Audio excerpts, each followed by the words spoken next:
नमस्कार दोस्तों। सप्ताह के हर अलग अलग दिन हर देवी देवताओं को समर्पित हैं। जैसे कि सोमवार के दिन भगवान शंकर को समर्पित है, मंगलवार के दिन हनुमान जी महाराज को समर्पित हैं। ठीक उसी प्रकार बुधवार का दिन ग्रहों के बुध को समर्पित है, जिसे हम ग्रहों का राजकुमार भी बोलते हैं, और गुरुवार के दिन गुरु बृहस्पति को समर्पित हैं। इसी प्रकार शुक्रवार के दिन माता संतोषी, शुक्रवार के दिन माता लक्ष्मी तथा शुक्रवार के दिन शुक्रदेव को समर्पित हैं। यह वीडियो ध्यान से देखना। आज मैं आप लोगों को ऐसा गुप्त उपाय बताऊंगा जिस उपाय से आजीवन आपके जीवन में धन की कमी नहीं होगा। अब जिस भी कार्य क्षेत्र में जा रहे हो उसमें आपको सफलता जरूर मिलेगी। और अगर आप यह वीडियो अपने फायदे के लिए पूरा देख लेते तो मैं यकीनन 101% कहना चाहूंगा, आपकी गरीबी मिटने से, आपको धनवान बनने से दुनिया की कोई भी ताकत नहीं रोक पाएंगे। मैं आप लोगों को शुक्रवार संबंधी 2 पौराणिक कथा बताऊंगा। कथा ध्यान से सुनना, कथा में ही सारे सार छुपे हुए हैं। तो सारे जानकारी बताने से पहले, वीडियो में आगे बढ़ने से पहले सभी दर्शकों से गुजारिश करना चाहूंगा, कमेंट बॉक्स में जय माता लक्ष्मी जरूर लिखना। आइए कथा की ओर चलते हैं। वीडियो को ध्यान से सुनना है आपको। तो कथा के अनुसार एक बुढ़िया थी, उसका एक ही पुत्र था। बुढ़िया पुत्र के विवाह के बाद बहू से घर के सारे काम करवाती। ध्यान से सुनना, बुढ़िया पुत्र के विवाह के बाद बहू से घर के सारे काम करवाती, परंतु उसे ठीक से खाना नहीं देती थी।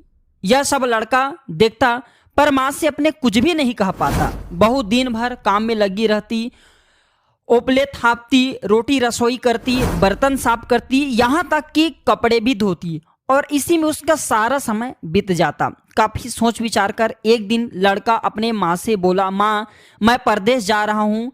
माँ को बेटे की बात पसंद आ गई तथा उसने जाने की आज्ञा दे दी। ध्यान से सुनना। इसके बाद वह अपनी पत्नी के पास जाकर बोला, मैं परदेश जा रहा हूँ, अपनी कुछ निशानी दे दो। उनके पत्नी बोली, अर्थात जो सासू माँ की बहू बोली कि मेरे पास तो निशानी देने योग्य कुछ भी नहीं है। यह कहकर वह पति के चरण में गिरकर रोने लगी।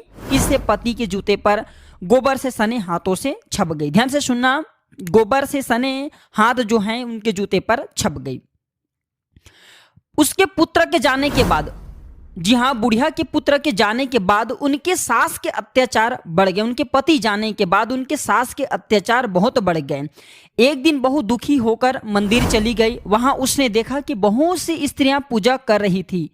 उसने स्त्रियों से व्रत के बारे में जानकारी ली, तो वहां पे जितने भी महिला थी वो बोली कि हम संतोषी माता का व्रत कर रही हैं, इससे सभी प्रकार के कष्टों का नाश होता है। स्त्रियों ने बताया कि शुक्रवार को नहा धोकर 1 लोटे शुद्ध जल ले, गुड़ चने का प्रसाद लेना है तथा सच्चे मन से माँ का पूजन करना चाहिए। खटाई भूल करके भी मत खाना और नहीं किसी को देना। एक वक्त अब को भोजन करने, इस प्रकार से उन्हें विधि भी बताया। व्रत विधान सुनकर के अब वह प्रति शुक्रवार को संयम से व्रत करने लगी। माता की कृपा से कुछ दिनों के बाद पति का पत्र आया। कुछ दिनों बाद पैसा भी आ गया। उसने प्रसन्न मन से फिर व्रत किया तथा मंदिर में जाकर अन्य स्त्रियों को बोली कि संतोषी माँ की कृपा से हमें हमारे जो पति का पत्र तथा कुछ रुपया आया है। अन्य सभी स्त्रियां भी श्रद्धा से व्रत को करने लगी। बहू ने कहा कि हे माँ, जब मेरा पति घर आ जाए, हे संतोषी माँ, जब मेरा पति घर आ जाए तो मैं तुम्हारे व्रत का उद्यापन करूंगी। कथा को ध्यान से सुनना है दर्शकों। अब एक रात संतोषी माँ ने उसके पति को स्वप्न दिया और कहा कि तुम अपने घर क्यों नहीं जाते।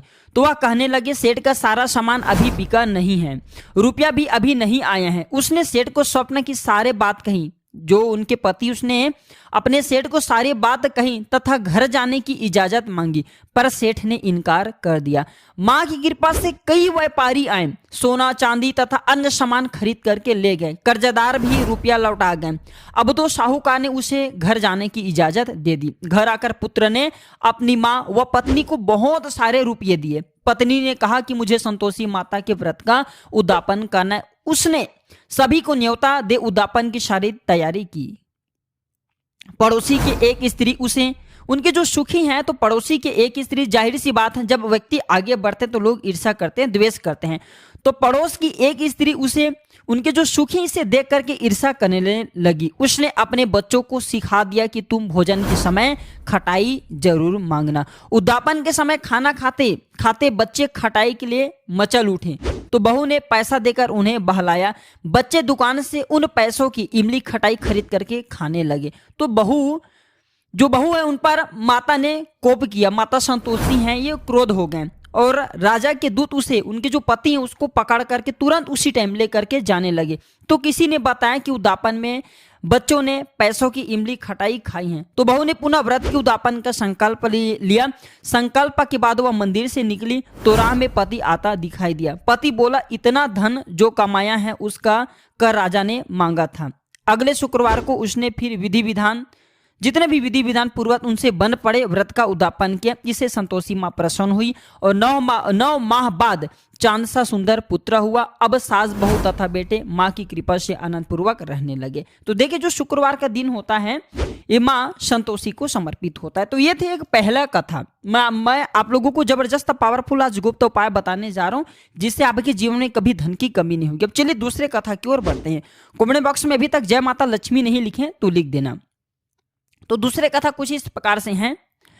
माणिकपुर नामक नगर में, ध्यान से सुनना, माणिकपुर नामक नगर में 3 मित्र रहते थे। उसमें से एक कायस्थ था, एक ब्राह्मण और एक वैश्य था।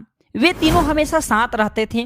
तीनों का विवाह हो चुका था। ब्राह्मण और कायस्थ के लड़कों का गौना हो चुका था, लेकिन वैश्य का पुत्र, इनके जो गौना है ये नहीं हुआ था।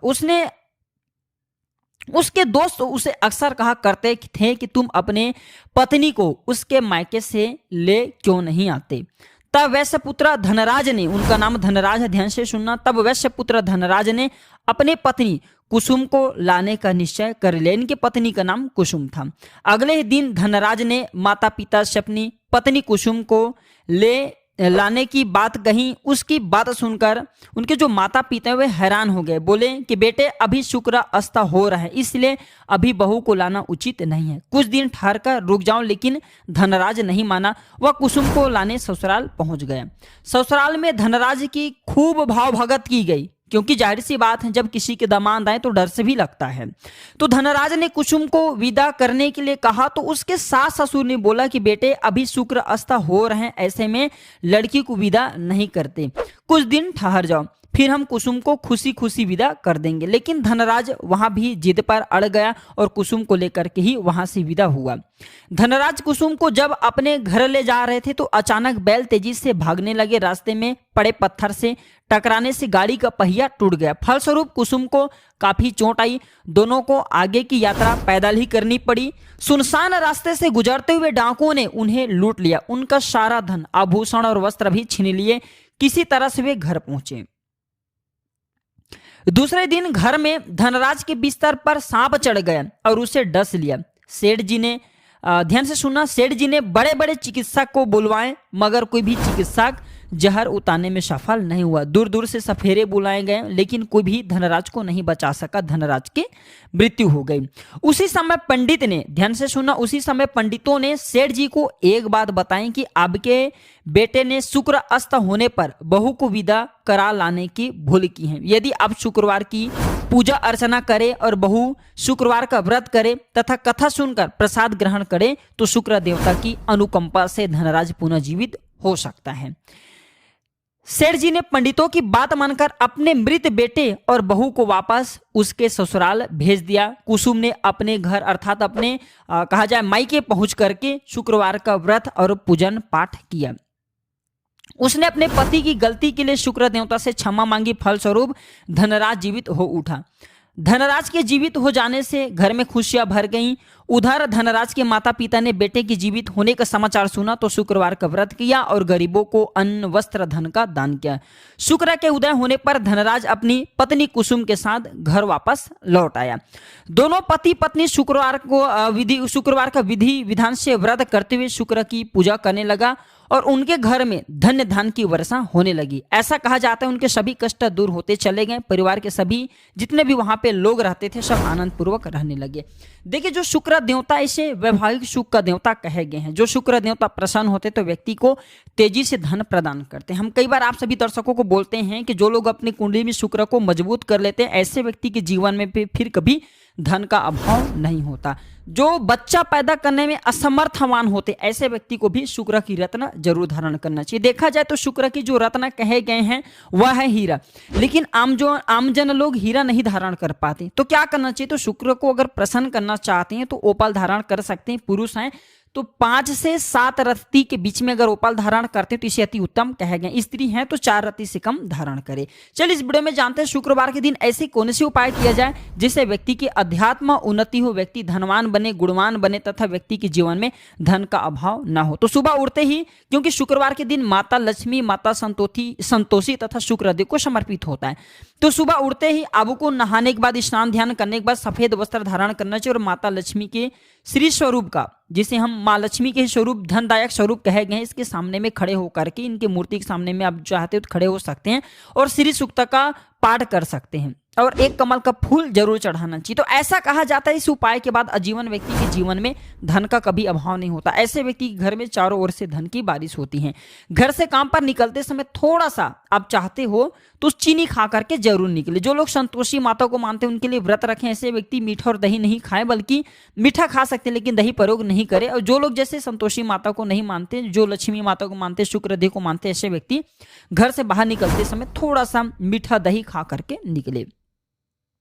अगर पति पत्नी में तनाव रहता है तो शुक्रवार के दिन अपने शयन कक्ष में प्रेमी पक्षी, ये जो प्रेमी पक्षी कहेंगे हैं, 2 पक्षी रहते हैं आपस में जोड़े, इनके जोड़े तस्वीर आपको अपने घर में लगाना चाहिए। अगर आपके काम में अवरोध आ रहा है तो शुक्रवार के दिन काली चींटी को शक्कर डाले, आपके काम में जो अवरोध आ रहे हैं तत्काल बंद हो जाती हैं। देखिए, गजलक्ष्मी माँ की उपासना करने से शुक्रवार के दिन संपत्ति और संतान की प्राप्ति होता है। जो व्यक्ति गजलक्ष्मी माता की उपासना करते हैं ऐसे व्यक्ति को बिल्कुल ही न समाप्त होने वाला संपत्ति और संतान की प्राप्ति होता है। वीर लक्ष्मी माता की इस दिन उपासना करने से सौभाग्य के साथ साथ स्वास्थ्य की प्राप्ति होता है, क्योंकि लक्ष्मी की 8 स्वरूप कहे गए हैं। लक्ष्मी का एक स्वरूप अन्न भी है। कुछ लोग क्रोध आने पर भोजन की थाली फेंक देते हैं। इस तरह की आदत धन, वैभव एवं पारिवारिक सुख के लिए नुकसानदायक होता है, कदापि नहीं फेंकना चाहिए। घर में स्थायी सुख समृद्धि होती, अगर आप चाहते हो घर में आपके स्थायी सुख एवं समृद्धि बने रहे तो पीपल की वृक्ष की छाया में खड़े होकर के, जी हाँ, लोहे के बर्तन में जल, चीनी, घी तथा दूध मिला करके पीपल की वृक्ष की जड़ में शुक्रवार के दिन डालना चाहिए। घर में लंबे समय तक अगर सुख की समृद्धि नहीं आ रही तो तांबे के लोटे में डाल सकते हैं, बिल्कुल इनके जड़ में डालें।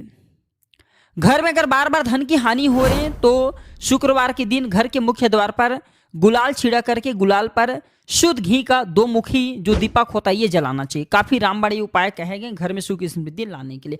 आप ये सारे उपाय करें ना करें, एक उपाय और बता रहा हूं, इस दिन संध्या काल के समय में, न दिन हो न रात हो, जिसे हम संध्या काल के समय बोलते हैं, संध्या काल के समय में गौ माता को गुड़ और चने खिला देना। संध्या काल में क्या करना है आपको? गौ माता को गुड़ और चने खिला देना है। कोई उपाय करने की जरूरत नहीं, बस इसी उपाय से सारे जीवन आपको धन की कमी नहीं होगा। 8 प्रकार के लक्ष्मी इस उपाय से सिद्ध होते हैं, लेकिन संध्या काल के समय में, संध्या बेला में आपको खिलाना होता है। न दिन होना चाहिए न रात होना चाहिए, संध्या बेला होना चाहिए।